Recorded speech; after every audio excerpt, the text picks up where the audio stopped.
So Samantha Who is getting great reviews. Why do you think that this one is working for you? You know, I don't know.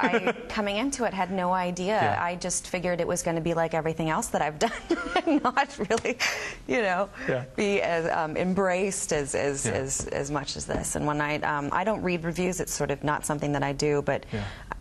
As the really good ones came in, people were like, you have to read this, you must read this and know how people feel about it. And I was kind of blown away and really, really honored, and I felt like, all right, we're doing a good job. Let's just keep doing it and keep setting the bar for ourselves. Yeah.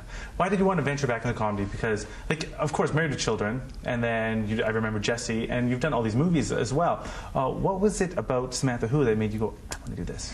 It was a little bit of both. You know, television really wasn't in my, my foresight of what I really wanted to do when I came back from, I did Broadway for a year and came back and was kind of going, well, gosh, what do I like best? I don't really know anymore.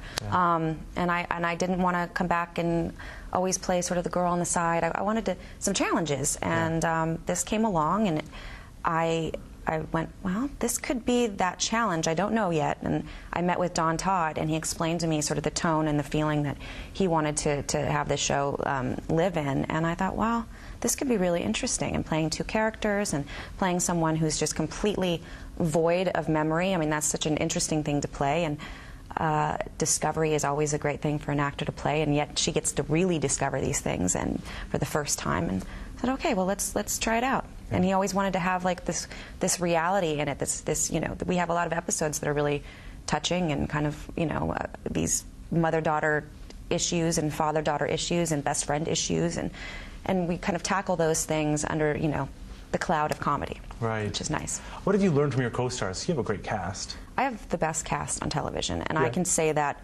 honestly. I think each and every one of them is so high up there with their talent level. It's really kind of amazing that you can't come in and half-ass something, because they're coming in with, they are so prepared, they are so ready, they raise the bar so high for me that no matter if it's the 16th hour of the day and I'm completely exhausted and I just want to do the scene, let's just do the scene, I can't, because they're like, they rise me up. So it's really, I'm really, really honored, and I mean, I'm fairly grateful that I get to have that. When you think about the concept of the show and, Samantha forgets everything, is there a moment in your life where you're like, you know what, I would just like to do over this situation? Have you ever considered that?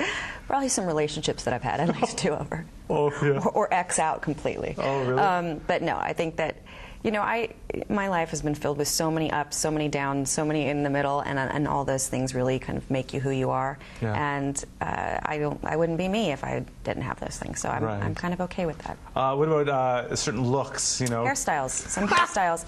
The 80s should be erased. Yes. Period. For anyone. The 80s were bad. It was a void of fashion. Good music, void of fashion. So because mine was documented and is on 5 times a day, even though that wasn't my fashion, it still embarrasses me. What do you think when you see those old images of you on Well, it makes me laugh because we started putting my hair up like that, as a joke. And so each week I would say, let's make it higher. Let's make it even higher, just as to be funny.